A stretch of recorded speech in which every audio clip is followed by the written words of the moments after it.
welcome to the Light Gate.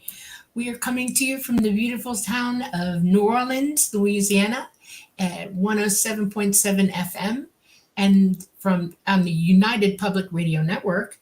And we're also on the United UFO Paranormal Radio Network at 105.3 FM. We're having a really cool night. We're on Roku, we're on YouTube, we're on Facebook, we're on a whole bunch of different things. If you can't find us one way, try us another.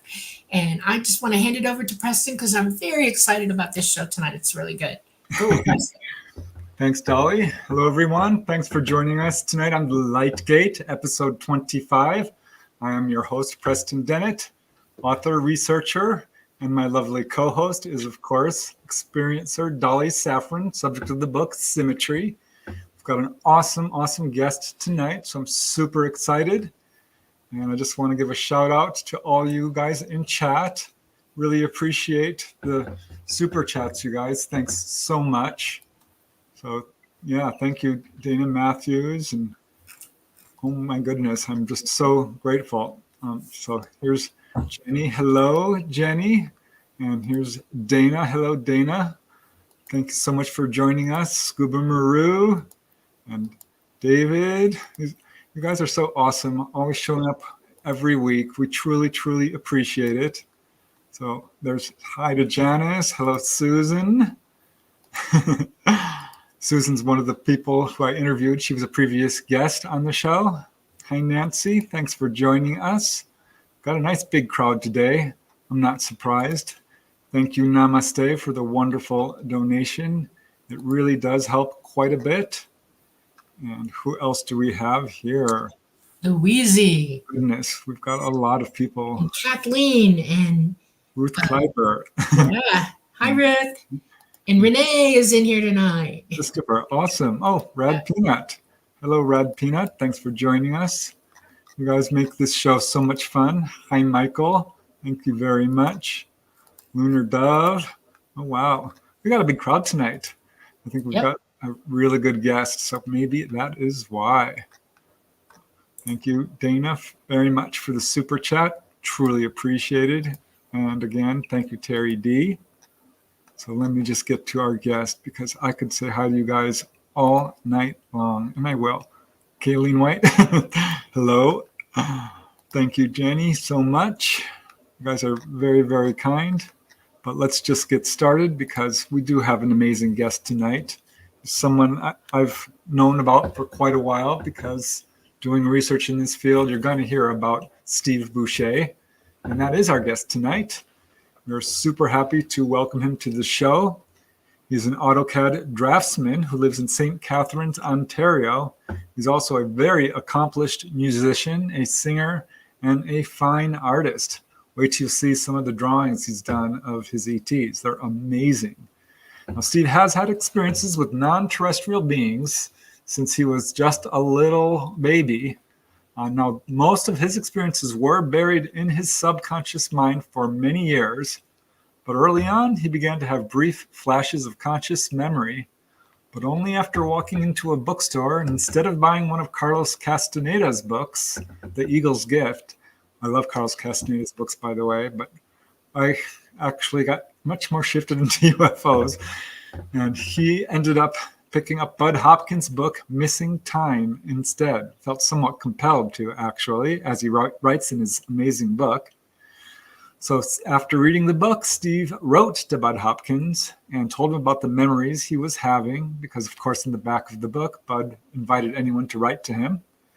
And Budd kindly contacted Steve and invited him to come to New York, stay at his art studio in Manhattan for a week. And Steve accepted the invitation. It was during that amazing, eventful week in 1984 that he underwent 3 hypnosis sessions and would later undergo more, which revealed that he had had repeated visitations from short, gray-skinned beings, approximately 4 feet high with large eyes and large heads, a description we've heard many times. So after that, Steve returned to Canada, went to a UFO Symposium in Toronto, and met up with a UFO group called CUFORN. That's the Canadian UFO Research Network, They've done lots of amazing work in this field. Now, they've since disbanded, but at the time they took over the case and did a thorough investigation of Steve's experiences, and they scheduled several more hypnosis sessions for him. And they published the results in the CUFORN Journal. Now, Steve's case was also reported in the MUFON Journal, the Mutual UFO Network, and the Flying Saucer Review. So these are leading publications. But to protect his identity at the time, CUFORN gave him a pseudonym, Jack. However, Steve has decided that now is the time to reveal his identity to the public because he feels, like many contactees, I think, including you, Dolly, that the story needs to be told. Now, Steve has remembered many more details, and more experiences have surfaced since the initial investigation took place. So we have a lot to talk about. I know Steve has an amazing connection to nature and animals. His artwork is absolutely incredible. We do have his links in the description. But Steve did write a book called Beyond the Extraterrestrial Firewall, which, by the way, does have a foreword by Canadian researcher Grant Cameron, who I really respect as a researcher. He's done really great work. But what's so cool about Steve's book, Beyond the Extraterrestrial Firewall, is it's quite rare for its kind. There are not a lot of books out there written by experiencers who've been there, done that. So that alone makes this book really special, but it's done very well. It's still relatively new, published a couple of years ago. It's got over 4 stars on Amazon, hundreds of reviews, and an amazing book. So I'm super excited to have Steve join us tonight, and I will just bring him in. There he is. Hi, Steve. Welcome. Thanks so much again for joining us. It's a real honor. I'm super excited. Well, thank you for having me. I appreciate it. Yeah, I first heard about you, Steve, when I was writing a book, Not From Here, Volume 4, not too long ago. And I was researching cases of extraterrestrial hitchhikers. Mm-hmm. I ran across a couple of cases from RD6 Killer Clark, who had one case in South America, another in New Mexico. I know Brad Steiger had a couple of cases. I found another one in California. And of course, doing in-depth research, I came across your case under a pseudonym, by the way. Mm-hmm. But I know that's one of your major encounters, so I'm super excited to talk about that. But, I mean, there's lots to talk about. I thought we would just start with how it all began for you, as a young kid, and how this came to be such a big part of your life.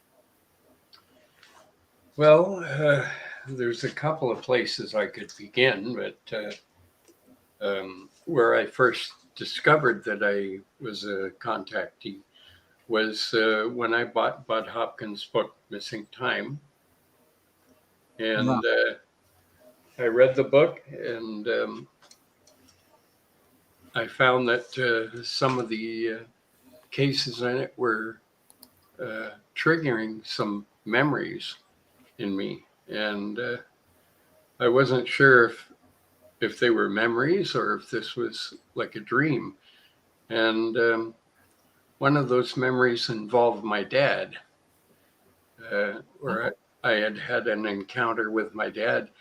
And so at the end of the book, as you said, there was a paragraph from Budd Hopkins that said, if you want more research done and you feel you've had some experiences, you can contact me here. So I thought, well, I'm going to ask my dad if he remembers any of the incident that I'm remembering that I had with him. I was remembering these fragments consciously.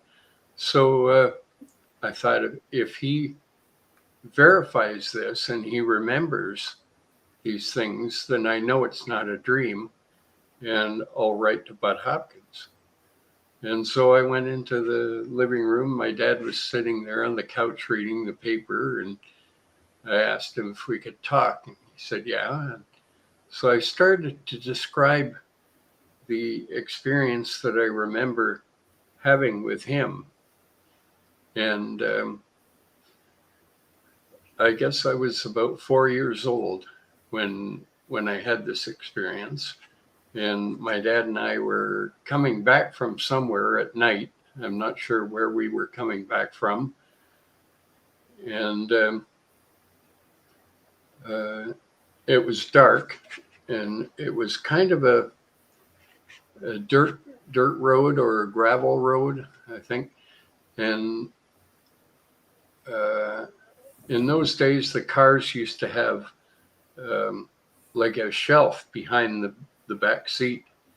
And when I was a kid, I used to climb up on that shelf and lay down on it, and I'd look up through the back window and I could see the stars, you know.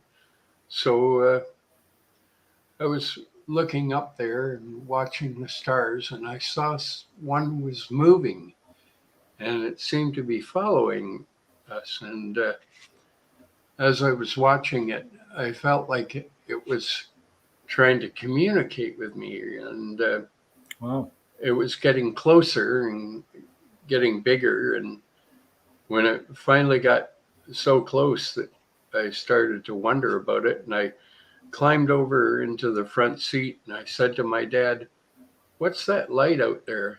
And he said, "What light?" And I said, "That light." And I pointed out the window to, by this time, it was just above the treetops, and it was tracking our speed and following us. And when my dad turned and looked and he saw it, he went into like a panic mode. And I said, "What is it?" And he said, "Shut up, leave me alone."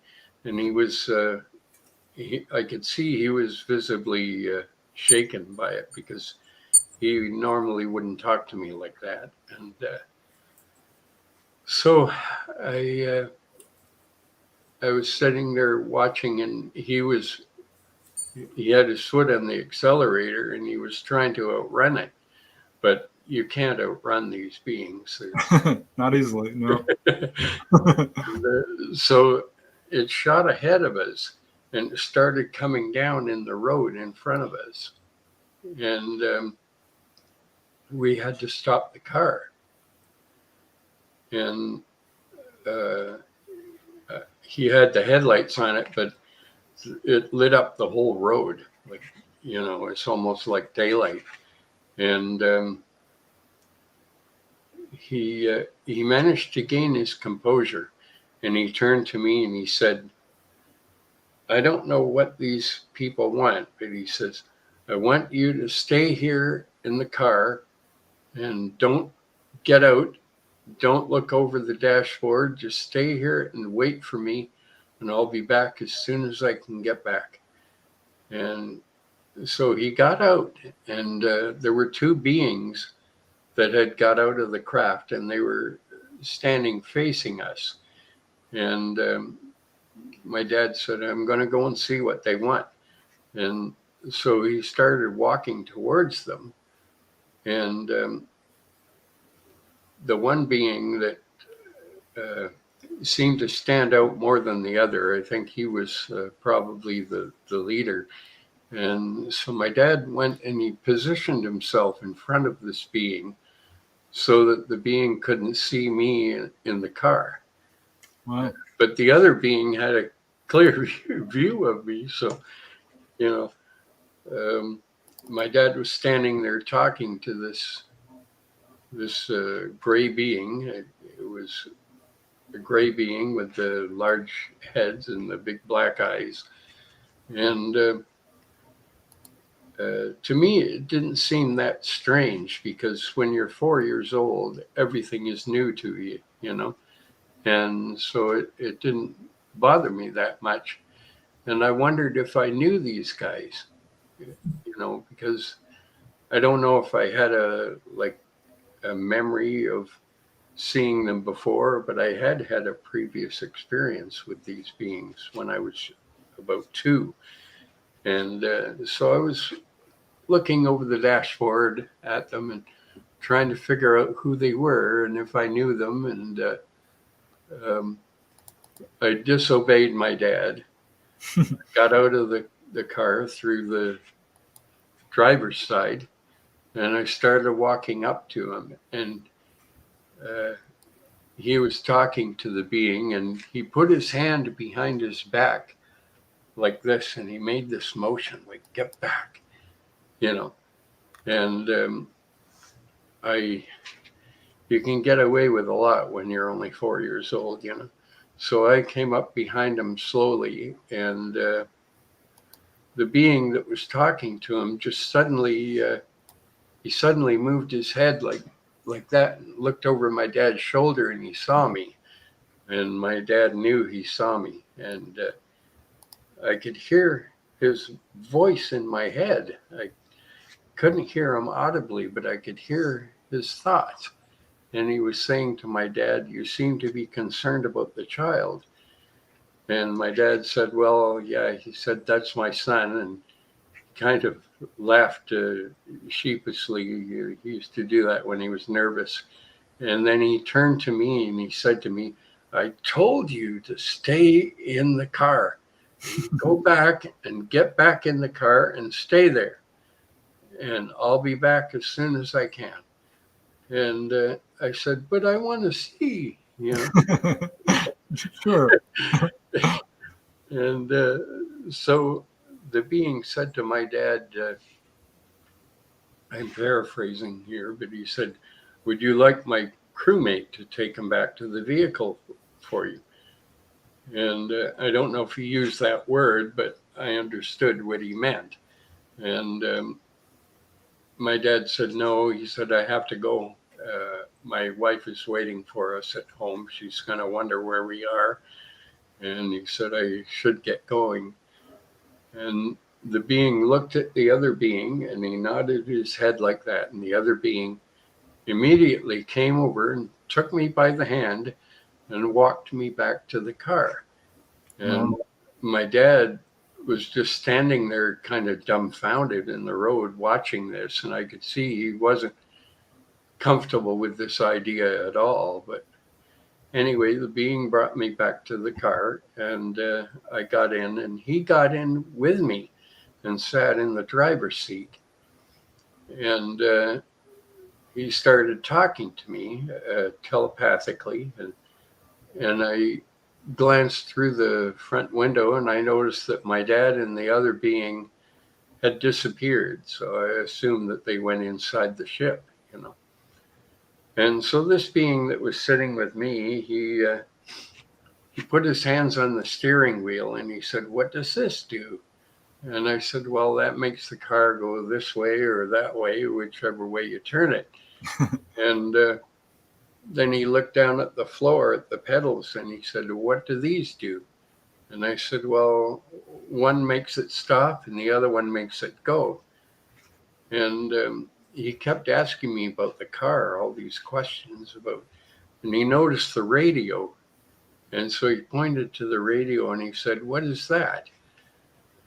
And I said, "Well, that's the radio." I said, "You hear people talking and you hear music on it." And he said, "Oh, I see. Can you talk back to them on it?" And I said, "No, it doesn't work that way." So, okay. And he kept me busy, and basically what he was doing was babysitting while my dad was being abducted. You know, so after a little while, my dad came back out. Well, the being said to me, "What do you do during the day? Do you go to school?" And I said, "No, that'll be next year." And I know that I would have started school at 5, so that's how I know I was 4 at the time. And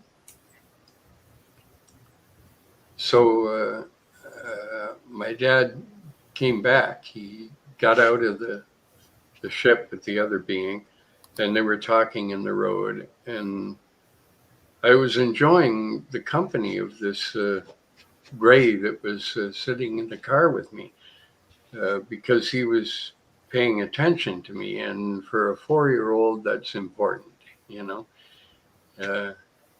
And so anyway, he said to me, I'm going to have to go. And I said, well, can't you stay a little bit longer? And he said, well, maybe for a minute. And then the being that was standing in the road with my dad nodded his head again like that. And he said, now I do have to go. So he got out and he passed my dad in the road coming back to the car. And my dad got in and he looked, he was very quiet and he looked like there was a lot of stuff on his mind. And so when I started describing these events to my dad in the living room at home, I asked him if he remembered any of this. And he said, yes. He said, I remember going like that for you to get back into the car. He said, I remember that. And so I knew then that it wasn't a dream, that this really did happen to us. Yeah, I actually have a picture that you gave to me. I want to pull up. Yeah. So is that about this age you were? That's about the age I was, and with my dad there, and Wow. we had a little Oh, you look dog. like a dad. Yeah. Yeah. And Amazing.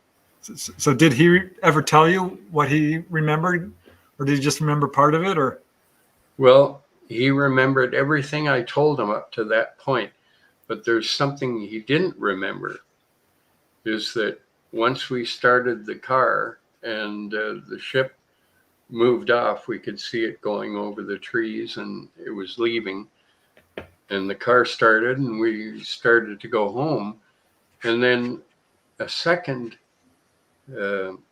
incident happened where the ship came back a second time. And it did the same thing. It came down in the road in front of us. And I remember my dad saying, oh, what the hell did they want now? You know, and only one being got out this time. And he came over to the car and he motioned for my dad to roll the window down. And in those days, they used a crank. There were no electric windows. And so my dad rolled the window down a little bit. He said, what is it? And the being said, you forgot these. And he handed my dad his glasses. Oh, wow. He'd forgotten his eyeglasses on the ship. Wow. And I know from experience with these beings, they're very meticulous about making sure that you go back with everything you came with. You know, they don't want anything left behind, or have you wondering where something is. So they gave my dad his glasses back, and then we watched them leave again, and they didn't take off really fast. They just kind of coasted over the trees. And so my dad thanked them and he put his glasses on. We went home, and that's the second part there that my dad doesn't remember. He didn't remember it.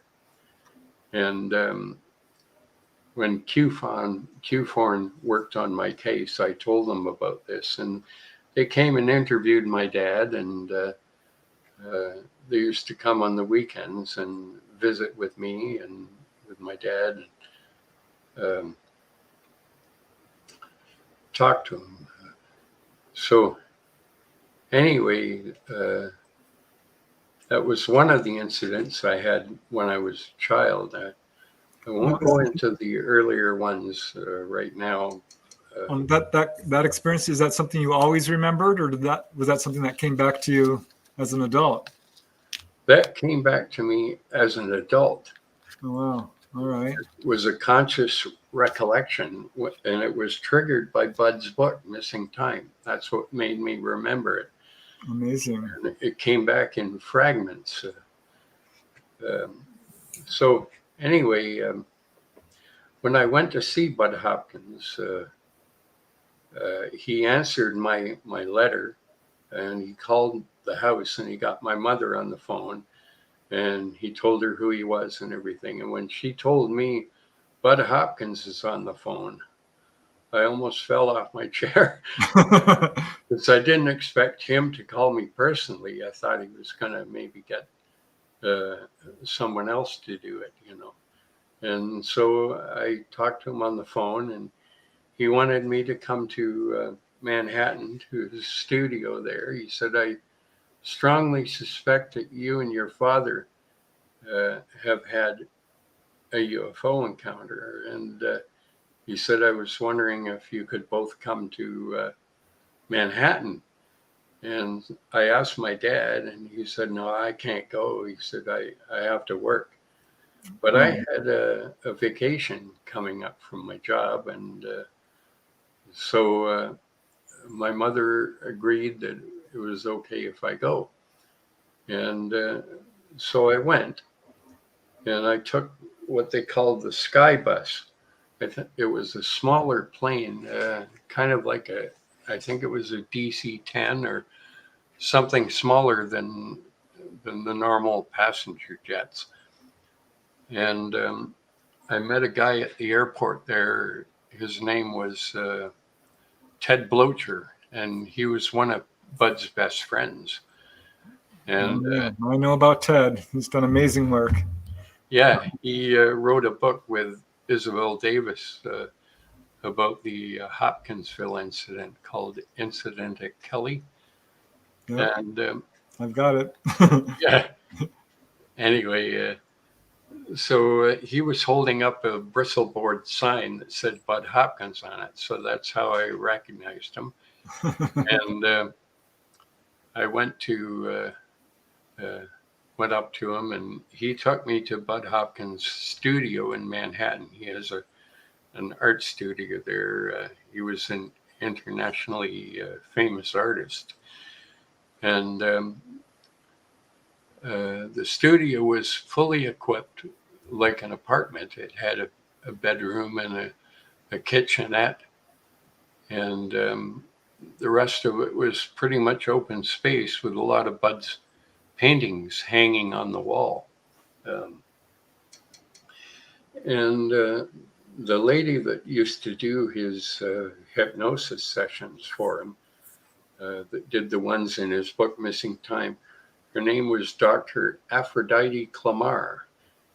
And he had scheduled a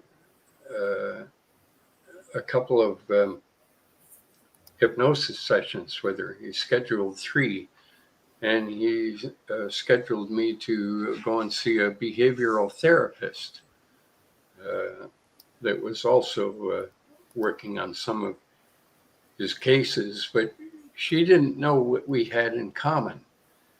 And it was, he gave her this job of trying to figure out what these people all have in common.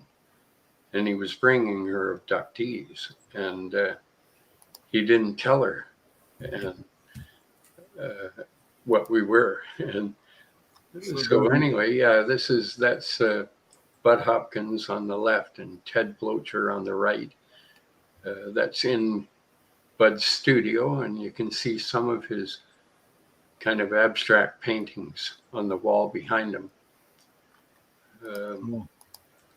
Yep. Yeah. So I went to 2 of the hypnosis sessions with Dr. Clamar, and they recorded them on cassette. And the 3rd one, she wasn't able to do. She was sick that day, but she knew that Budd had enough experience that he could do the hypnosis session himself. So he did the 3rd session with me. But the first 2 sessions, she knew how to position the microphone and everything to get it all on tape. Bud didn't have the mic in the right place, and the third tape came out to be just kind of a blur. It wasn't clear, so I couldn't use it. But I came back from there with 2 cassette tapes, and I transcribed them when I got home.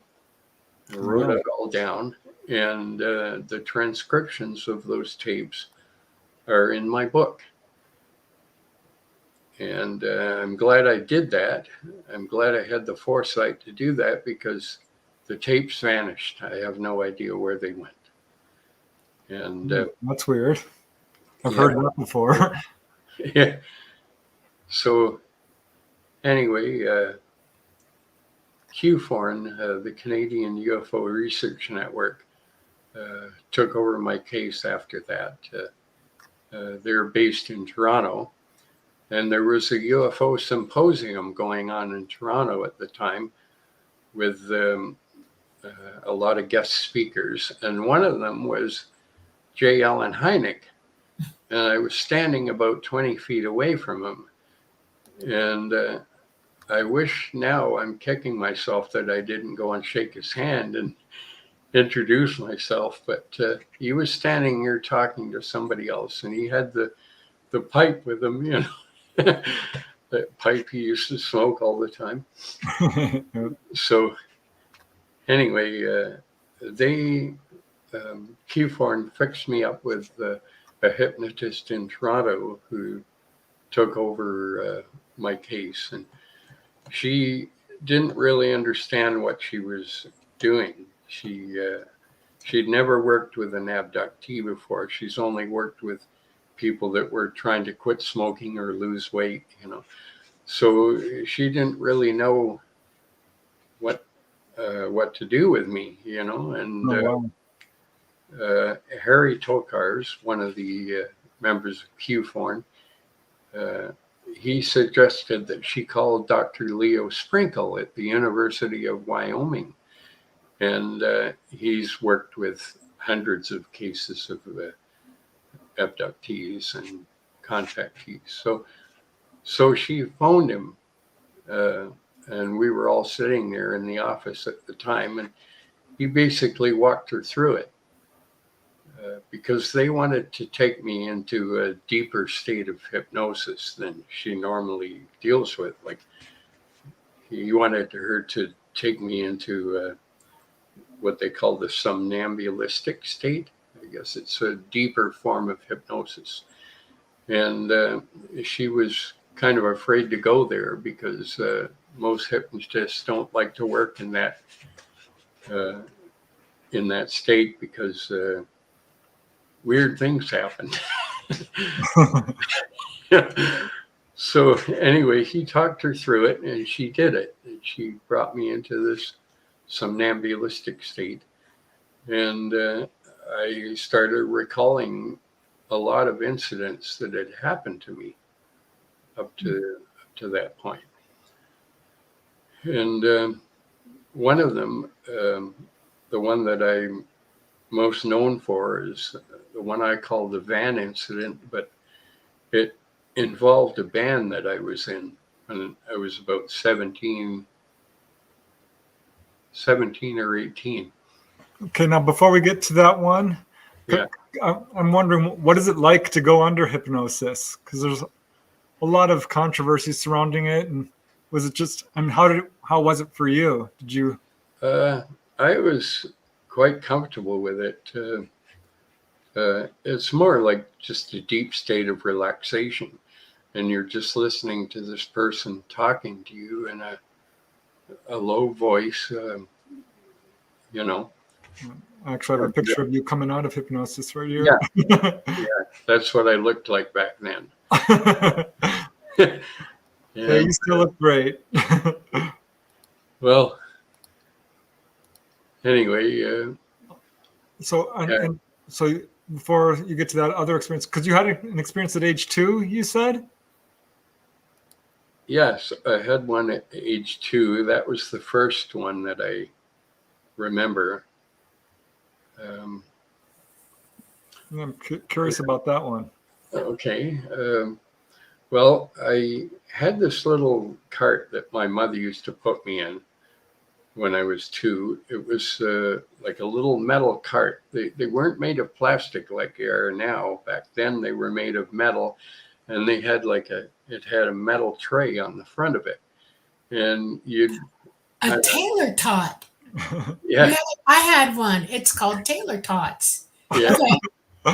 And you'd move it with your feet, kind of like the Flintstones, Yeah. you know? Yeah. Oh, I remember those. Yeah. Yeah.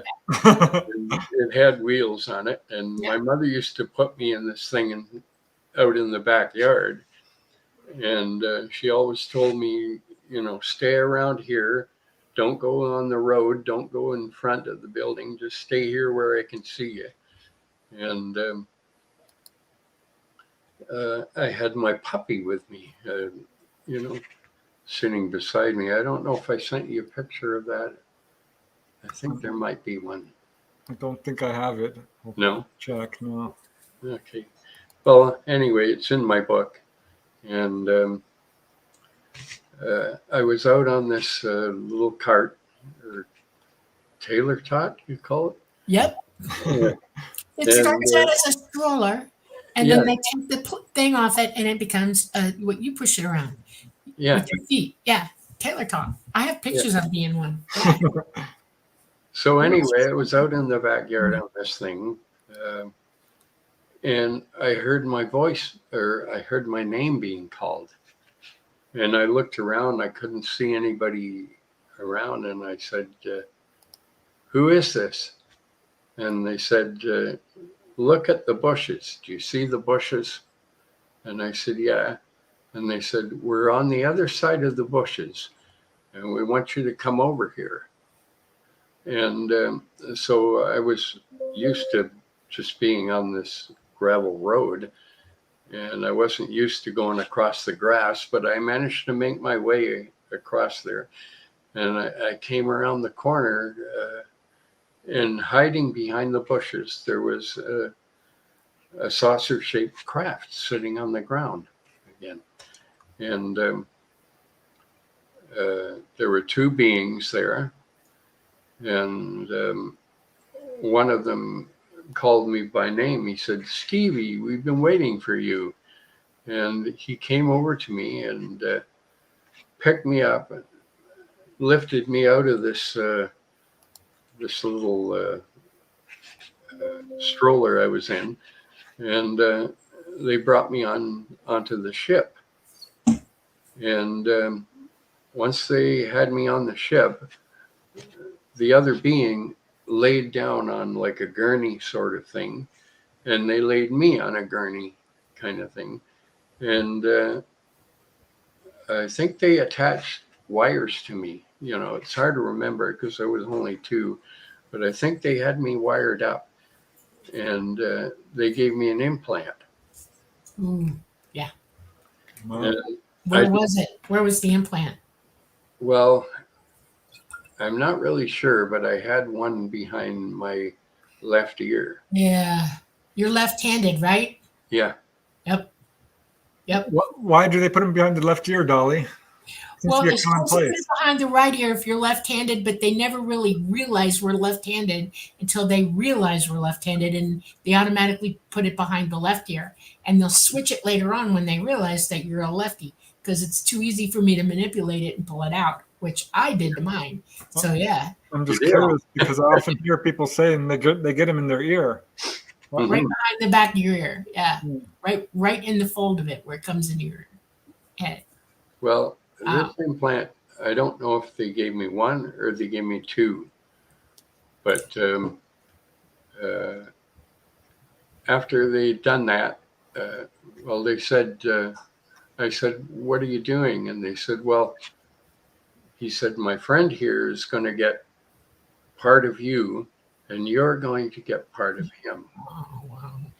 And I said, no, I want to keep all my parts. I started, And so anyway, he said, it's okay. It's not going to hurt. You won't feel anything. And so afterwards, he brought me back out of the ship and put me back in this the little cart, and I could hear my mother calling my name. And so I came back around the side of the bush so she could see me. And when she saw me, she started shaking her finger at me. And she said, "I told you to stay in the yard here where I can see you." Oh, wow. And she said, "I was looking all over for you. I was worried that you'd gone on the road or something." And she said, "If you do that again, I'm going to take the fly swatter to you."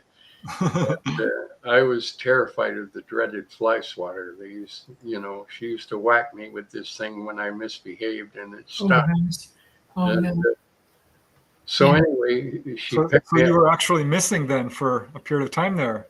I was missing for a little while, yeah. Oh, wow. And she picked me up and took me in the house, and she put me on the floor in the living room. And I had these blocks on the floor that were kind of like they had letters of the alphabet and numbers and stuff like that on them. They were wooden blocks, pre-Sesame Street education, I guess. Yeah. So anyway, I was playing with these blocks on the floor, and I heard the voice calling me again. And I looked around and I said, "Where are you?" And they said, "Go over to the couch, climb up on the couch, and climb into the window behind the couch." There was like a recessed window there. And so I crawled into that window, and I was looking around, and I said, "Where are you?" And they said, "Look up." And I looked up in the sky through the window, and I saw this bright light go across the sky. And I was very surprised, And I said, "Was that you?" And they said, "Yes." And I said, "Can you do it again?" And they said, "We'll do it again. We'll tell you when to look." And they said, "Okay, look now." And I looked, and again, the same light went across the sky. And I said, "How can you hear me?" And they said, "Because we can hear what you hear, and we can see what you see." And I said, "Can I see what you see and hear what you hear?" And they said, "Not now, but perhaps later." And I said, "What do you look like?" I'd already forgotten the first incident. Wow. And they said, "Look over at the doorway between the chair and the couch." And I looked over at the doorway, and I started seeing what looked like a holographic form of one of these gray aliens appearing in the doorway. And I could see through them. And I said, "Is that what you look like?" And they said, "Yes." And I said, "Can you come here?" And they said, "Not today, but later on." And I have like a little model here of what they look like, Oh, wow. Yeah, I made this little model. So anyway, Do they have blue skin then? Is that? no, it's they had gray skin, but for some reason the camera's making it look blue. Oh, okay. Yeah. In a blue jumpsuit? Blue jumpsuit, yeah, and it had an insignia on the chest, on one side of the chest. And I didn't put it on the model because it was too small to get on there. But anyway, after I saw what he looked like, I said, "How can you see what I see and hear what I hear?" And he said, "Well, it's hard to explain, but I said, there was an expression my mother used to use when I got confused. She said, you've got your wires crossed." And I said, do I have my wires crossed? And he said, yes, that's a good way to explain it. I guess I let him off the hook, It's cute. Yeah. I get it. It's kind of like, yeah, communicating because you're Yeah. connected. So after that incident happened, I got down off the couch and I was running into the kitchen to tell my mother, and she had the vacuum cleaner out and the hose was across the doorway where I was going, and I tripped on it and fell and I skinned my knee and I started to cry, and I went into the kitchen and my mom put a Band-Aid on it, and when that happened, it made me forget what I was going in there for. I'd forgotten.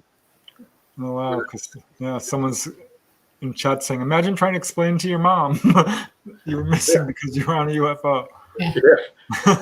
I didn't even know what a UFO was then. But I'll tell you, though, those beings can communicate with children better than the parents can. Because when you're talking to your mother at 2 years old or whatever, and you can't speak yet, all you can do is kind of point and whine, or cry. They know exactly what you want and what you're thinking. They get right into your head. And so it's like a more advanced conversation because they know exactly what you're thinking. Wow. That's very cool. Yeah, you're wide open to yourself at that age. Your pineal gland is operating, properly. Very psychic at that age also. And so your higher consciousness, who you really are, is able to speak like an adult because you're ancient, Right. actually, and you can have better conversations at that age with them. Yep. Yeah, because you're not hindered by words. Right. So Neural Channels is asking, can you describe the symbol on the chest? Yeah, I'm not sure exactly what it looked like, but the way I remember it, it was like a chevron with 3 stars. And that came out in a hypnosis session with CUFORN. They asked me about that as well. They said, focus in on the symbol on their chest. And they said, zoom in on it. And he said, because I'm going to ask you to draw it later. And so I zoomed in on it, but I'm not sure if I had it accurate or if my brain was extrapolating what I thought it looked like, so I can't really say exactly for sure, but I drew what I remembered, and that's also in my book. Yeah, I think actually you sent me a picture of that. Let me see if I can pull that up. Oh, there it is. Yeah. I think this is what you're talking about. Yeah. On there, it looked like that, and there was sort of what looked like a ball or a globe with rings around it, like Saturn, in the center of it. Wow. And that was the best I could draw of it at that small a scale. So is this what the gray looked like then? Yeah. Yeah, that was an AI gray.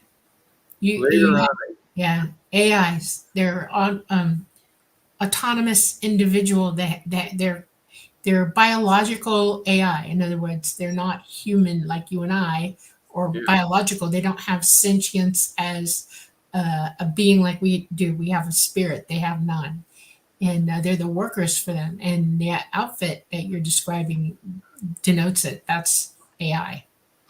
well, later on, in the incident that I had with my band, Yeah.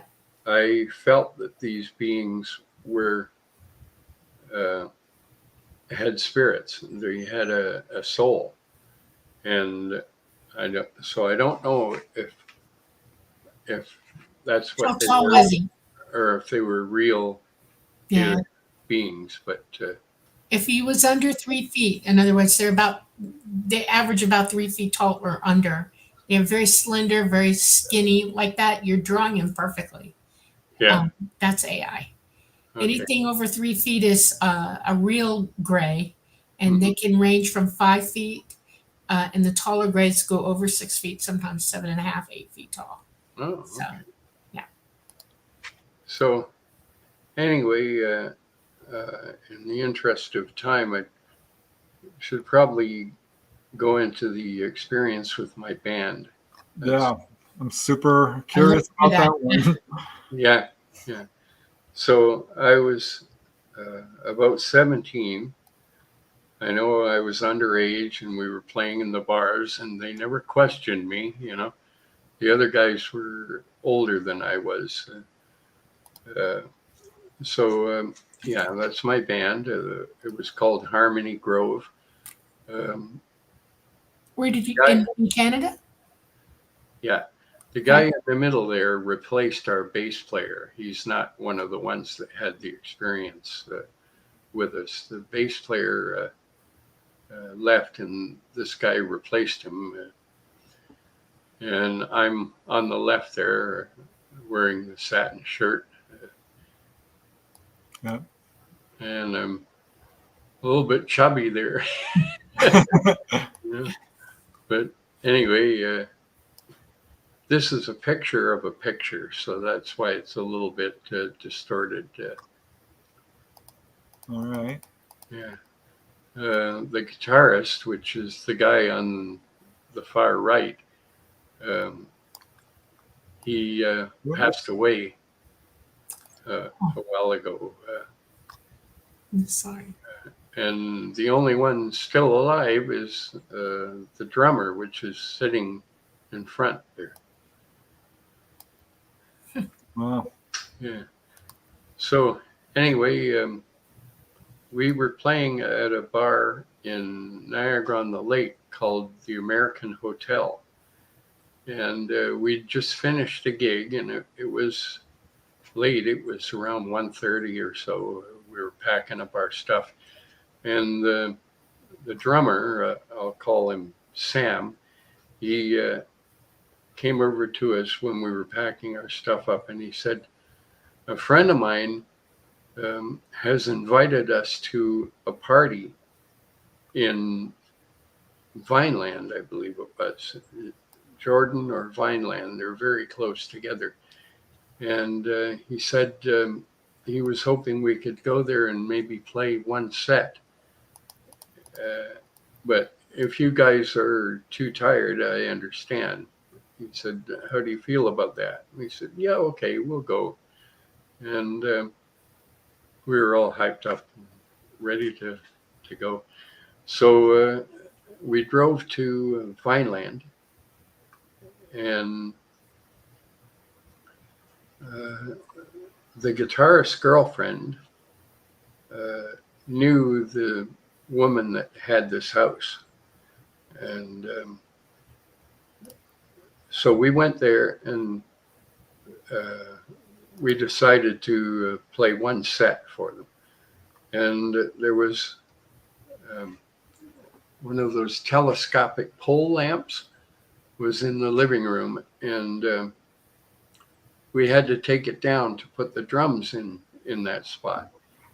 And later on, when CUFORN investigated the case, we went back to that house, and I had drawn a floor plan of it, and it matched the floor plan perfectly. And we even found the divot in the ceiling from the pole lamp, So anyway, we played a set, and there was a guy there that nobody seemed to be bothering with him. And at the end of the set, he asked me, he said, are you guys going to St. Catharines? And we said, yeah. And he said, would you mind giving me a lift? He said, I was supposed to meet a friend of mine here, and he never showed up, and he was my ride home. And so nobody here knew me, and they just kept feeding me drinks. And he says, I'm a little bit tipsy right now. He was half in the bag, you know. But anyway, we packed all the equipment up and put it in the van. And the guitarist, I'll call him Tom, he was driving. So this guy asked him, can you give me a lift to St. Catharines? And he said, well, you've kind of been drinking a bit, haven't you? And he said, yeah, but he said, well, I'll give you a lift anyway. He said, but you'll have to sit on the floor with the equipment. And it was a cargo van with just one side window. And we'd packed all the drums in there and the guitars and the amps. And so we left the party. And there was Tom, the guitarist, Sam, the drummer, the bass player, I'll call him Calvin, and the guitarist's girlfriend,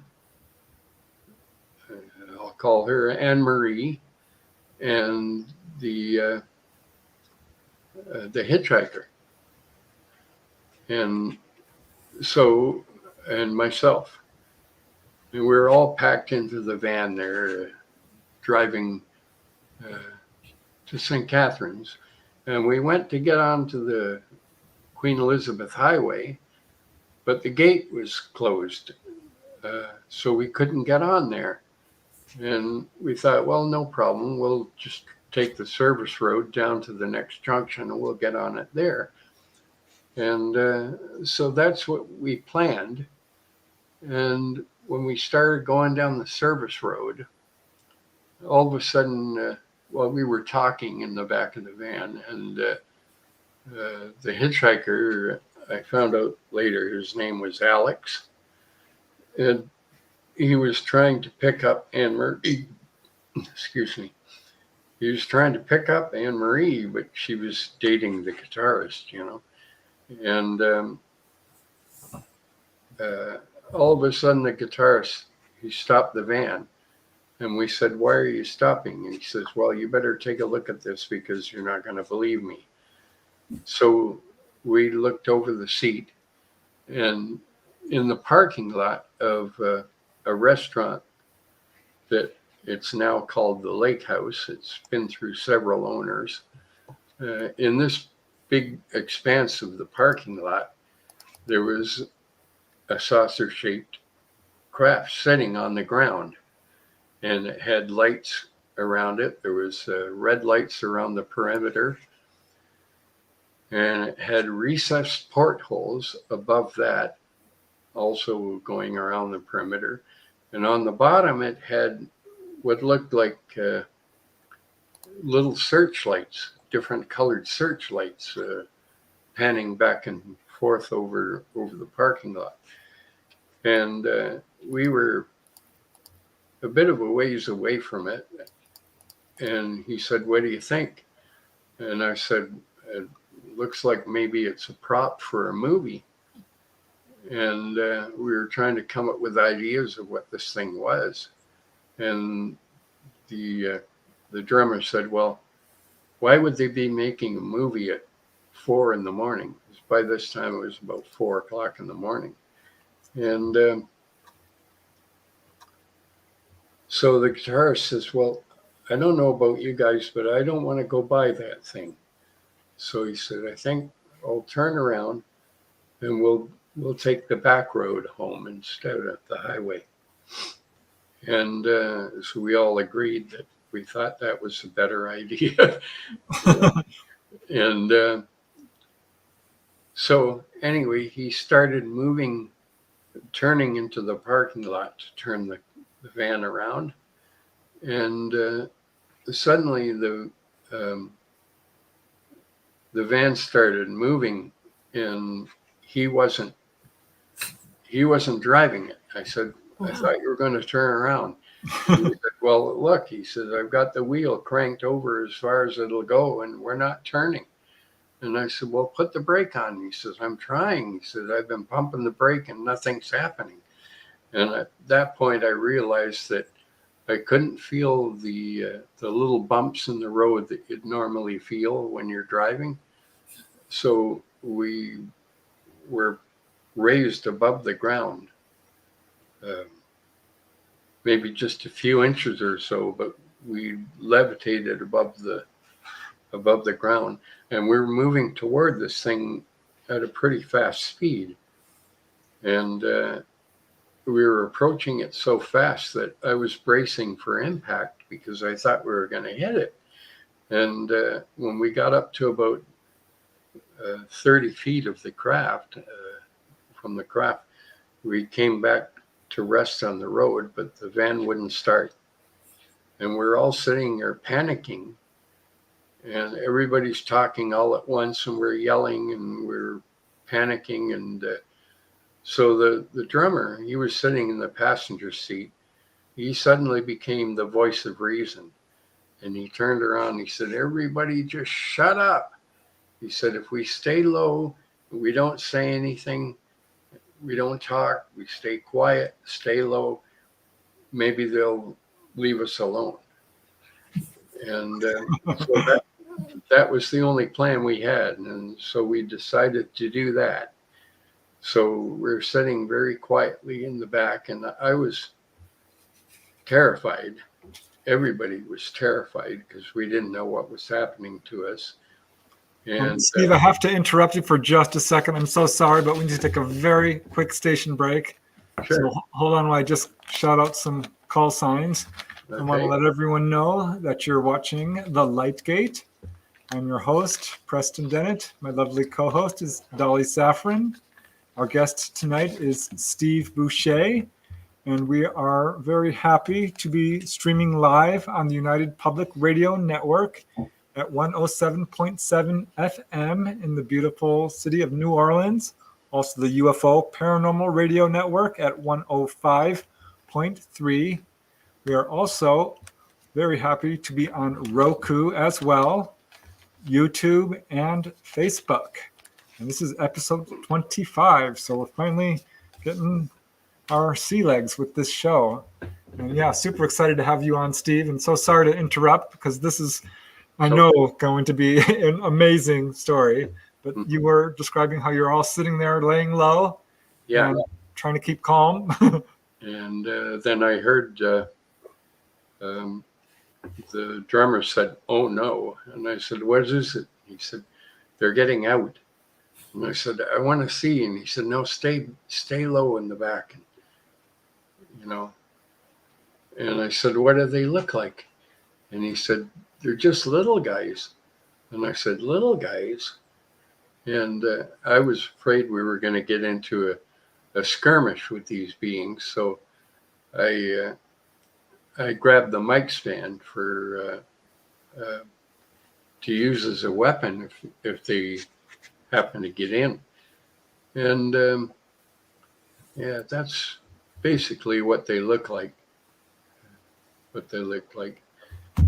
And so anyway, we could hear them around the van, and they were trying the doors.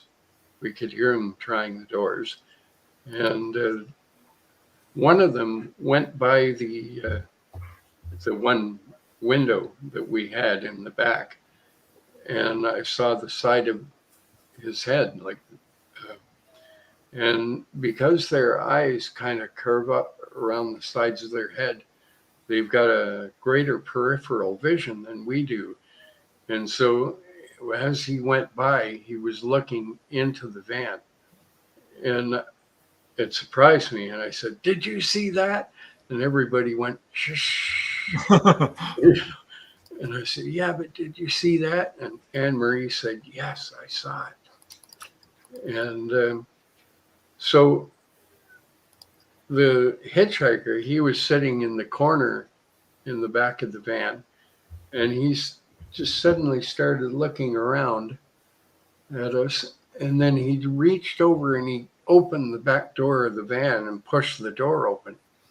And there were 3 gray beings there in single file facing us.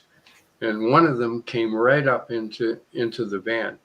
And I grabbed the mic stand. I was going to whack him with this thing, but I couldn't move. I was paralyzed. And then I could hear him in my head. When I looked at his eyes, I could hear him speaking to me. And he said, "We're sorry we had to temporarily paralyze you because you were thinking violent thoughts, and I was concerned about my safety and the safety of my crew." And he said, "But we don't intend to hurt you or harm you in any way. We need to run some tests. So I'd like to take 3 of you to the ship, and we'll run the tests quickly, and then we'll bring you back and you can be on your way." And so he looked at the bass player and he said, "I'd like to take you." And then he looked at the hitchhiker and he said, "And you?" And then he looked at me. And when he looked at me, I looked at the floor. I didn't want to look at his eyes because that's how I could hear him. And I could only look at the floor for so long. Finally, I looked back up at him and he was staring right at me and he said, "And you?" So he said, Wow. would you follow me, please? And he turned around and he started to go back out. And he was, height-wise, he cleared the ceiling of the van. This is a regular stock van. It had no cap on it or anything. And he cleared the ceiling by about 3 or 4 inches. So that'll give you an idea how tall he was. And as he was leaving, his foot got stuck in the snare drum stand, and it fell over, and the snare drum rolled out the back of the van. And one of the beings picked it up right away, and he started looking at it. And when I got out, I came face to face with this being, and he was like about a foot away from me. And I heard in my mind, "Oh my God, are you ever ugly?" And I don't know if that was me thinking that about him or him thinking that about me. Anyway, he handed the drum to the leader, and the leader said, "Is this yours?" And I said, "No." And he said, "Who does it belong to?" And I said, "Well, it belongs to the drummer. It belongs to him." And I pointed to the drummer in the passenger seat. And the leader said to the other being, "Go and get him." And so he went around to the side of the van. He came back with the drummer. Now the drummer was one of the ones with us as well. So there were 4 of us. The guitarist and his girlfriend remained in the van. They didn't come with us, but he handed the drum to the drummer and he said, "Is this okay? Is it damaged?" And he said, "No, it seems to be okay." And he laid it on the floor of the van. And I had a bag with my instruments, my recorders in it. It was like a burlap bag with a drawstring that I used to keep them in. And I wasn't going to leave it behind in the van. I decided to bring it with me. So I took it with me, and he made us all line up along the side of the van. And he told us all to turn to the left and face the back of the person in front of you. So we did that.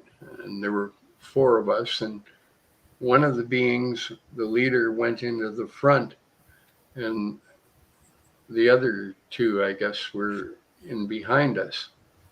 And so we were like in a conga line, sort of. And he said, "We're going on the ship." And he said, "We're going to go on all as one unit, all together as one unit. And he said, when we start to move, don't look to the left or the right. Keep facing straight ahead. Huh. And when we go into the ship, he said, don't touch the hull. And so anyway, I was a real disobedient kid. I had to test everything, you know. And so we started moving all together, and our feet weren't touching the ground anymore. We were off the ground and moving in a straight line. And I looked to the left and we stopped. So I looked straight ahead again and we started going. And I said, oh, that's how it works. And I turned to the right and we stopped again. And when I faced forward, we kept going. And we approached the opening to the craft. It was on the right. And we turned all together and kind of turned on an angle to go up into the opening. And there were steps there. I remember them as corrugated metal steps, but we didn't walk on the steps. We floated. And I could see the black leather jacket of the drummer in front of me. And he was a pretty tall guy. And he banged his head on the Oh no. going in. Like, you know, and he said, oh, crap. And the leader immediately turned around and said, are you okay? And he said, yeah, I'm okay. But he wasn't happy at all. You could see he didn't want to be with us. And I took it as an opportunity I wanted to touch the UFO to see if it was what it felt like. And so with my ring finger of my left hand, I just gently grazed the surface of it. And it felt like metal, like aluminum, and it didn't feel unusual in any way. And it turned out that a couple of weeks later, I got a huge planter's wart on that finger. And it took me weeks to get rid of it. I was putting free zone on it every day, and it Wow. it took ages to go away. But anyway, so when we went into the ship, they immediately separated all of us. And there was one being for each of us. And the drummer, the being he was talking to, was kind of arguing with him. And what they wanted us to do was to remove all our clothing and put it in a pile on the floor. And they wanted to do some tests on us or something. And he was refusing. He said, no, I am not going to do that. And he argued for a little while. And finally, the being gave up and kind of patted him on the shoulder and said, it's okay, I respect your decision. But will you wait here for the others? And he said, yes. So he stood there with this being and waited. And meanwhile, the other beings had brought us over to these benches that were curved. They followed the contour of the ship. And we sat down on these benches and started to disrobe. And I noticed the hitchhiker, when I first remembered this, I didn't remember who it was, but he had long underwear on. And I thought it was kind of unusual. It was cold out. It was getting close to winter. In fact, at the party we played at, there was a Christmas tree already. And so the one being that I had was the leader, and I came to know him as Rigel. That's the name I call him. But he brought me over to this other area of the ship, and there was a countertop with cupboards, and he had me sit on this countertop. And I was sitting there in my underwear.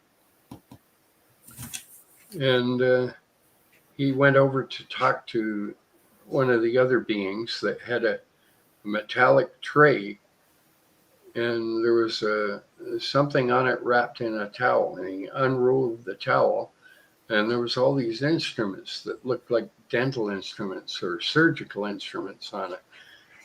And I was thinking to myself, I've got to get something, because nobody's going to believe me. I've got to get something like an artifact or something. And there was nothing around that was loose that I could take. So my hand came to rest on the cupboard under the countertop I was sitting on. And I felt the knob of this cupboard. And I thought, I wonder if this thing unscrews. So I started unscrewing it, and sure enough, it was getting looser. And it came off in my hand. And I didn't know what I was going to do with it because I didn't have any pockets to put it in or anything. So, well, maybe I can stash it under my armpit or something. But anyway, I was holding it in my hand. And the leader came back to me and he said, we're ready to do the test now. And he looked at me and he kind of tilted his head and he said, what have you got? And I said, what do you mean? And he said, you took something. And I realized that he could see every thought that I was thinking, and you can't hide anything from these guys. So I held it out. I opened my hand, and he took the knob out of my hand, and he looked at it, and he said, you can't keep this. And the other being that had the tray with the instruments on it said, why not let him keep it? What harm can it do? And he looked at the other being and he said, we're not supposed to let them keep anything. Wow. And that told me that they were working under some kind of strict protocols. Yep. You know? And Too so bad. he brought like a gurney over to me. And I don't know if it was on wheels or what, but he pushed it over to me and he said, can you slide off the countertop onto this and lay down? And I said, yeah. So I slid off and I got onto the gurney, and I believe it had like a thin mattress layer on it, but I can't be absolutely sure. So I was laying on this thing, and at one point I sat up because they brought the instruments over to me.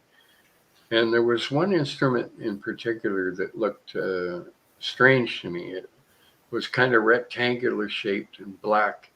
And it reminded me of a handheld piece from a contemporary phone. And he picked this thing up and he said, I'm going to show you how this works. And he held out his arm and he took this thing and shone it on his arm. Mm. He turned it on and it shone like a green light on his arm. And wherever this green light landed, I could see his skeletal structure underneath it, under the skin. And he said, now I'd like to try it on you. And I said, is it going to hurt? And he said, no, it's not going to hurt, but it might tingle a little bit. And he said, can you hold your arm out, please? So I held my arm out, and he shone the light on my arm. And I was surprised that not only could I see the bones, but I could see the muscles, and I could see the veins and the arteries, and I could even see my heartbeat pulsing. And so I was really surprised at this thing. I'd never seen anything like that before. And he said, now we want to use it to take a look in your stomach. And he said, can you lay back? And so I laid back down, and he wheeled me over to this place where above me, there was like a big circular wheel. It looked like concentric circles. And I don't know if it was a helix or if they were separate concentric circles. But this thing, it was a light, and when it came on, it started pulsing toward the center, and it was drawing my attention to the center. And I kept staring at it, and I started to feel myself getting really tired. And I said, I don't want to look at that thing anymore. And he said, no, look at it. Look right into the center. He said, it's very important. So I stared into the center of it, and next thing I know, I was out like a light. I was unconscious.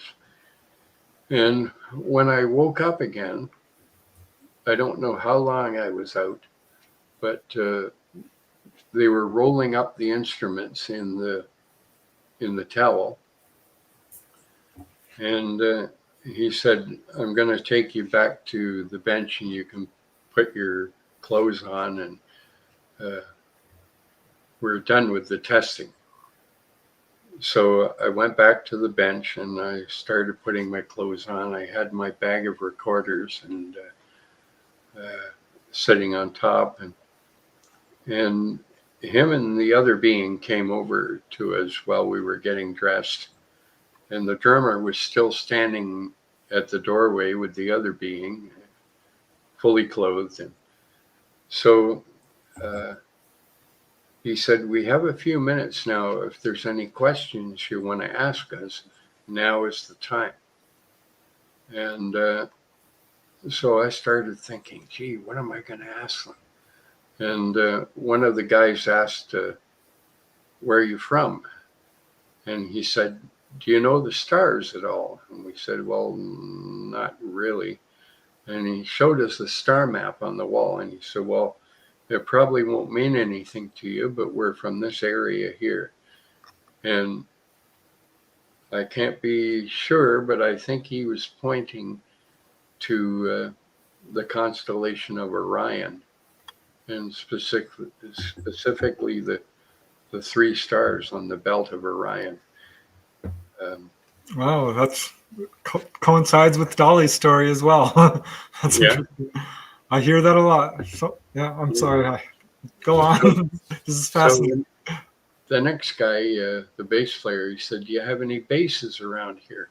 And he said, yes, we have one right out here. And he pointed through the porthole to Lake Ontario. Oh. And then he came to me, and they both looked at me like they were waiting for my question. And I said, what is the true religion on earth? And they both kind of looked at each other, surprised by my question. And the leader said, why would you ask something like that? And I said, well, you guys are obviously a lot more advanced than we are, socially and technologically, and probably spiritually as well. So if anybody would know what the true religion on earth is, it would be you guys. And he looked at the other being, and he said, there is no true religion on earth. And he said, that's the end of the questions. And I said, well, wait a minute. I said, you can't just leave me hanging like that. You know, like, what do you mean there's no true religion on earth? And he said, I'm sorry, the questions are over. We probably told you too much already. And he wouldn't answer anything else after that. And so we were all dressed and we walked back over to where the drummer was, and the guys started leaving. And this time they were walking down the steps to the outside. And I was the last person in the lineup, and it was my turn to go. And he put his hand on my shoulder, the leader, and he stopped me and he said, wait a minute. He said, I'd like to talk to you a little more. Wow. And at that point, I blacked out again. It was like I lost my consciousness. And the next thing I remember, I was standing on the ground outside the ship, looking at him up in the doorway of the ship, and he was kind of silhouetted in the doorway with this dull light behind him. And I could see these big black eyes staring at me. And he was telling me something. And I started becoming conscious, and I was trying to remember what he was telling me, because it was like a beautiful story of some sort. And almost like when you have a beautiful dream and you're trying to remember it, and it's drifting away and drifting away, and you can't remember what you dreamt about. It was kind of like that. And I felt this tremendous love coming from him. Like it was like a wave of love that I've never felt from a woman or from anybody in my life like that. And it was cold outside and my face was itching. So I went to scratch my cheeks like that, and they were soaking wet. And I realized that I'd been crying. You know, he told me something that really moved me, and it had me crying. And so I was trying really hard to remember what he told me. And he could see I was struggling with this. So he came down and walked up to me. And he said, "Wasn't there something you wanted to show me?" And I said, "What?" And he said, "There was something you wanted to show me." And then I realized that it was my recorders. I'd been thinking that earlier, that if I get a chance, I'm going to show him these things. And it was a distraction technique that he used to stop me from trying to remember what it was he told me. But the last thing I could remember was he said, "And you'll be a great help to your family and friends in the future." But he gave me some kind of a mission, but I don't know what it was. I don't remember it. So he distracted me by asking me about my recorders, and I took them out and showed them to him, and I played a little bit for him.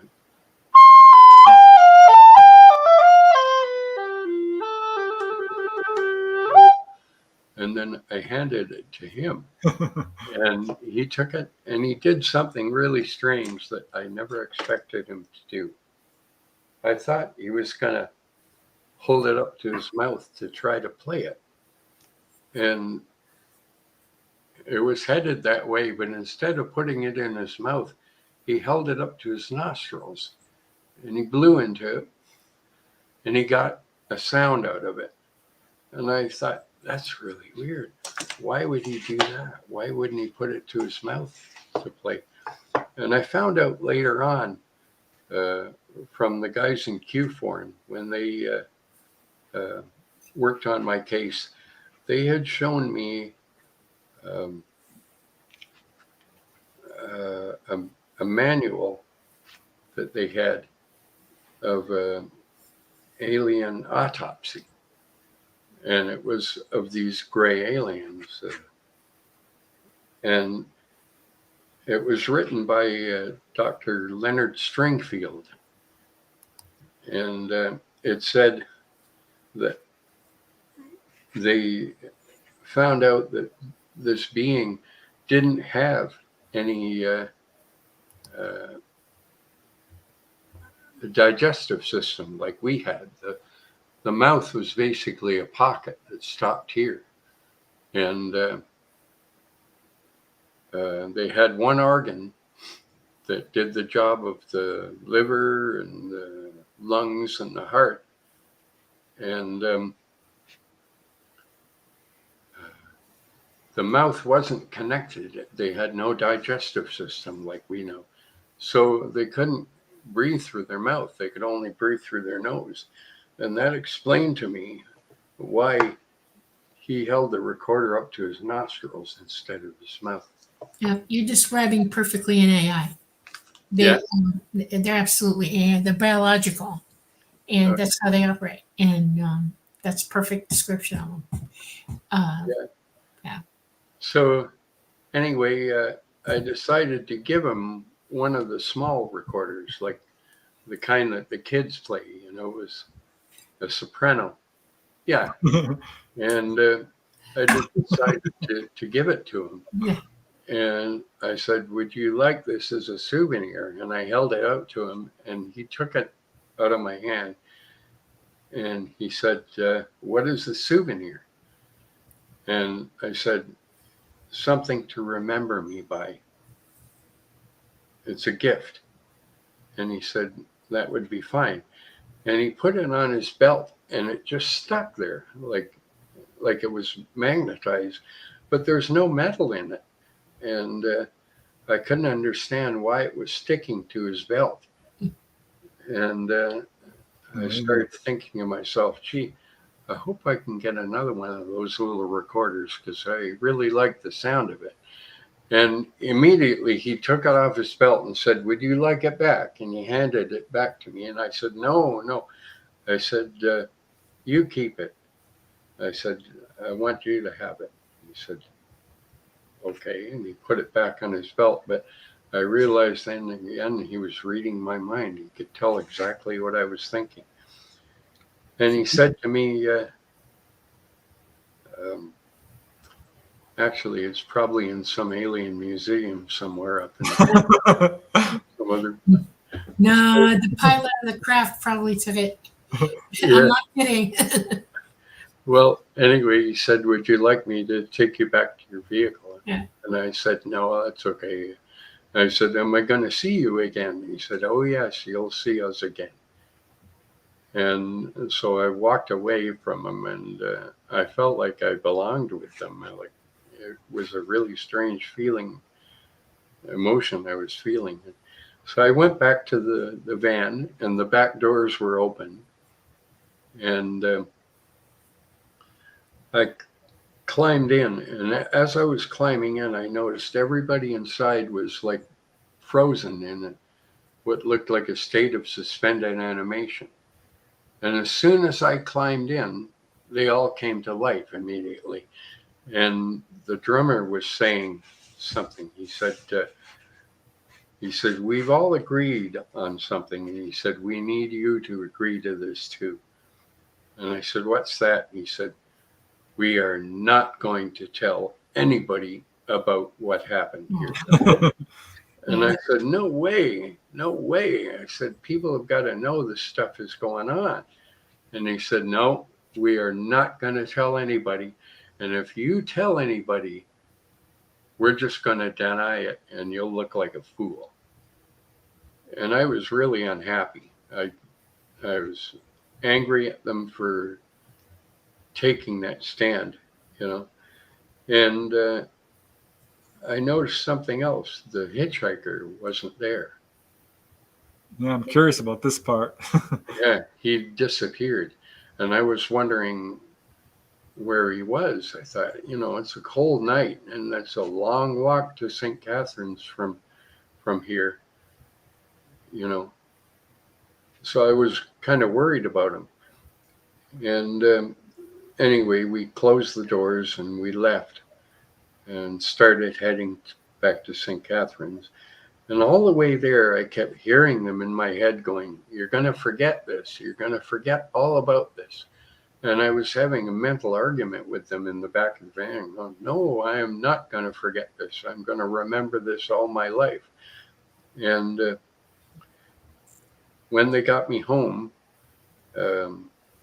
my parents were asleep. I had a key, and I let myself in. I went into the kitchen and made myself a sandwich. And I took out a pencil and paper, and I wrote down everything that happened that I could remember in point form on this paper. And I took the paper, tore it off, and I put it in my top dresser drawer and went to bed. And the next morning, the paper had disappeared. And I found it again later on, because I have it now. I have it there's a little briefcase that I keep the CUFORN manual and the MUFON manual in there, and this little piece of paper with the events that happened to me that night. So, What year was this? This instance? What happened that year? well, it What was year? sometime around 1972 or 73, somewhere around. Okay. Right. And anyway, fast forward to the future. I don't know how much time we have left. But We still have 20 minutes or so. okay. I went to the Alien Cosmic Expo. It was in Brantford at that time. They moved it to Toronto later on, but I went there, and they had an experiencers group, and where you could get up on the stage and describe your experience. Mm-hmm. And I did that. I got up on the stage and I started to describe my experience. And Grant Cameron was in the audience. There was about maybe 200 people or so. And Grant came up to me. They stopped me about halfway through my story. They had to break for lunch, but I got to tell the rest of it later. And Grant came up to me during the break and he said, "I know that story." And I said, "How could you know that story? I've never told it to anybody." And he said, "I remember it." He said, "When CUFORN did the investigation on your case, and they had given you a pseudonym of Jack T. And he said, I called them and I tried to get a hold of them to find out what your real name was. I wanted to come and talk to you." Because he says, "I'm doing research on bands that have had UFO experiences." There's a lot of them too. Yeah. ETs seem to love musicians. Yeah. Yeah. And so he said, "I know your story." He said, "I've been looking for you for years." And that was the beginning of my friendship with Grant Cameron. And he was the one that inspired me to write the book. He kept telling me, "You've got to write a book about these experiences." And so I said, "Okay, I'll write a book." And it took me about 3 years to write it because I got sick during it and had to postpone it for a little bit. And and then I went back to it and I proofread it and I fixed it all up. And I did like a list of books that had similar incidents at the end of it. And Grant's publishing company published it for me. Jessica Barnaby, she read it over, and she's done a lot of Grant's books and books for other people like Paula Harris. And so they published my book for me on Amazon, and it's been doing pretty good. I've been getting a lot of positive feedback on it, and every month they deposit my royalties into my bank account, and so I may write another one. I don't know. At this point, I don't think I will, but there's always a possibility. So I got somebody on Facebook approached me, a guy named Alex, and he said, "I believe that I was the hitchhiker that you guys picked up that night." And at first I was kind of dubious, But then I said, were you wearing long underwear that night? And he said, yes. He said, this friend of mine was supposed to take me home, and he was supposed to meet me at the party, and he never showed up. And he told me to wear long underwear because there was going to be a bonfire out in the backyard. And so that answered my question of who was wearing the long underwear that night. The second thing I asked him is, what happened to you? Where did you go? And he said, the ETs took me home. They dropped me off at my house. And Wow. he said it woke a lot of my neighbors, because they had these bright lights, and a lot of the neighbors could see this thing. And the next day, he got a visit from the men in black. He said they came to his house, and he said they had a car that was like a big Cadillac, and it was black. And he said it had no logo on it, no manufacturer's logo, and the windows were darkened out on it.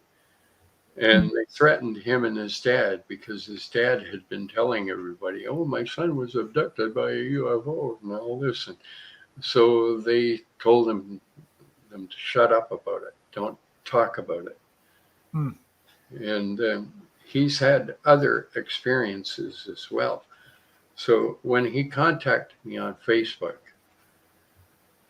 I questioned him about a lot of stuff because I wanted to make sure that it was really him. And he said, he told me he'd been trying to pick up Anne Marie, and she was dating the guitarist, and he was mad at me. And he said, so I didn't go home with you guys. I went with the beings instead, and they dropped me off. And he said, I think they took me to their base. And so anyway, when he started describing the conversation and that he was trying to pick up Anne Marie, I had never told anybody that because I didn't remember it myself. But when he started telling me, I was remembering. Everything he told me happened in the van. I remembered. Have you met him? Hmm? Have you met him since then? No.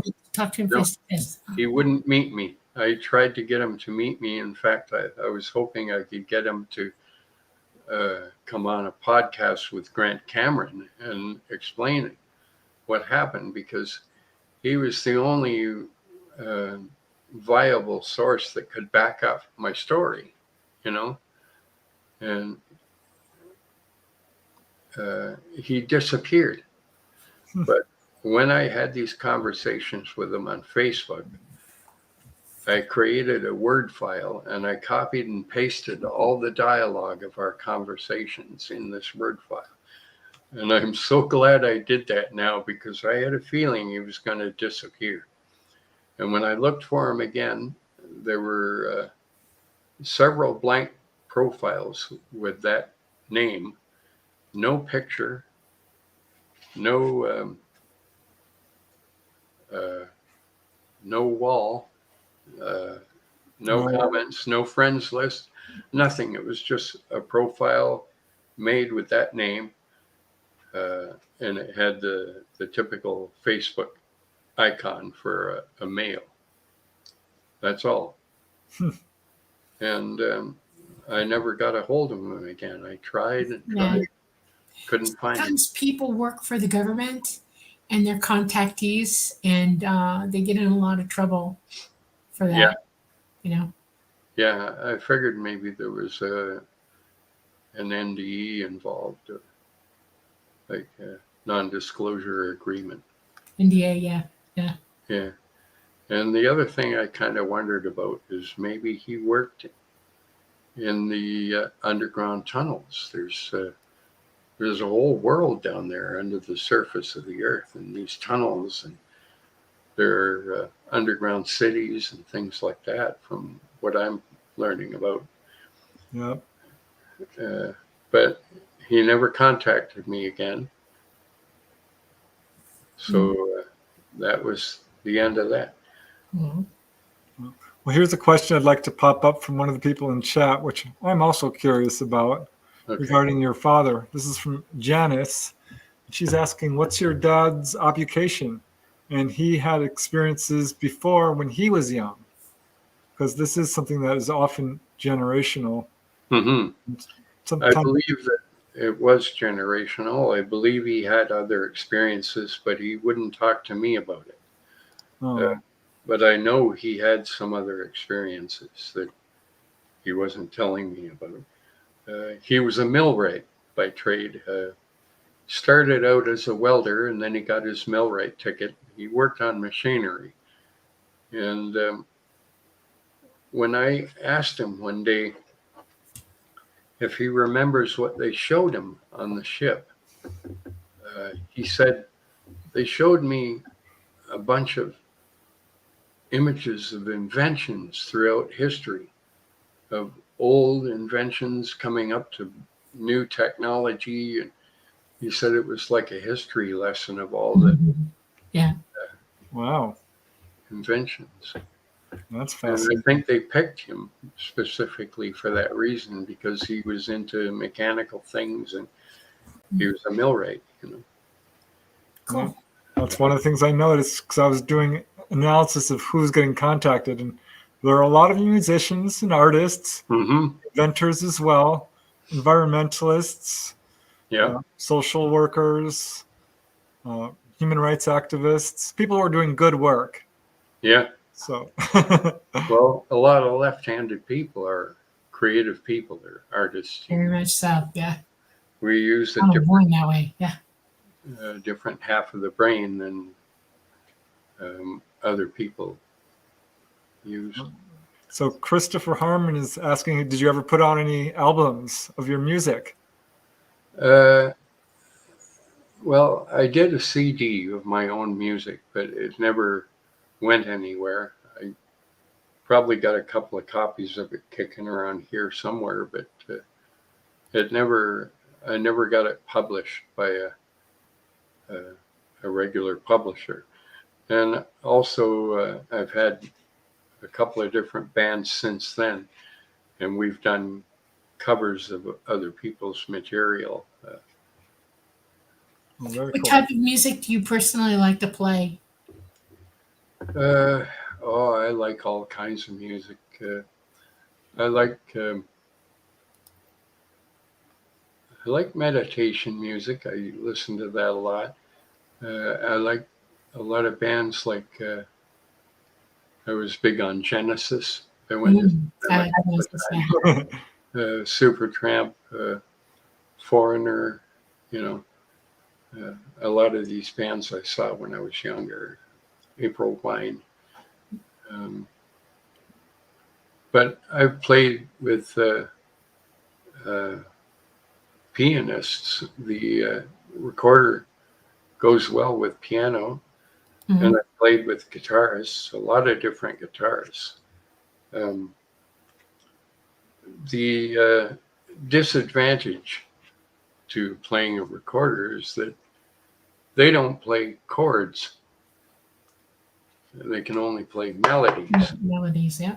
And so I have to play with other musicians, like a guitarist or a pianist. And the advantage is that you learn a heck of a lot of songs because they all have a different repertoire. Right. And so it increased my repertoire of songs that I could play. I played with country western bands. I played with jazz bands. I played with... do you ever do Celtic? Yes. Yeah. Totally love Celtic music. Yeah, I love Celtic music, yeah. So here's another question which I think is pertinent, and this is from Rad Peanut. She's talking about how you can become very emotional after a sighting or depressed, or what was your emotional reaction to all of your experiences? How did it affect you? Well, it was buried in my subconscious till about 1984 when I went to Manhattan and met Budd Hopkins and went into the hypnosis sessions there, and I asked Dr. Clamar to give me a post-hypnotic suggestion to help me remember all the incidents that happened to me, but to remember them over the months at my own comfortable level. And she did that, and it worked. And I remembered a lot of incidents that took place since then. But I don't remember any happening after 1976.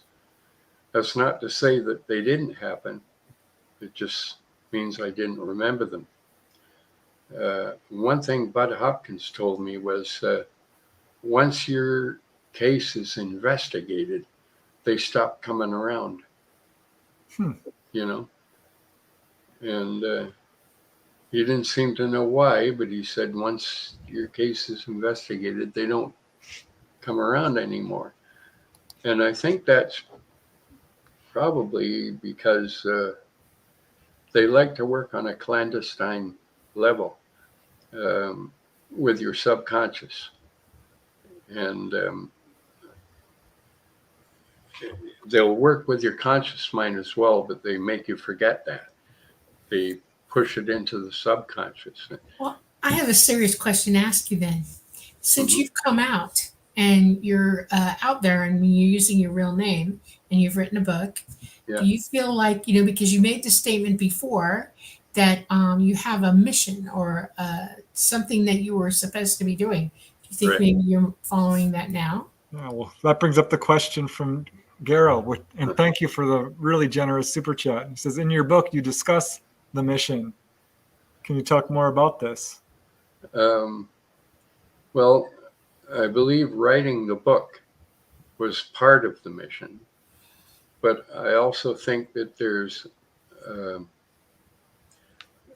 well, it might sound kind of cliche, but there's kind of a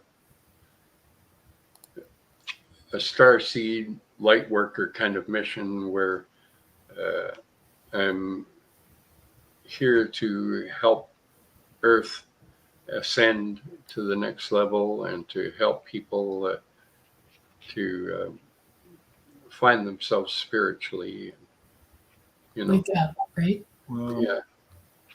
So there's that part of it as well. But there could be another part to this mission that hasn't happened yet that I am not aware of yet. I agree with you. Yep. Mm-hmm. Very cool. Well, we're running down to our last few minutes here. We still have like 3 minutes or so. So is there anything else you want to add before we have to, unfortunately, say goodbye? Well, I didn't quite finish the other question, but the way it affected me was I had a massive shift in my spiritual life. I had grown up as a Christian.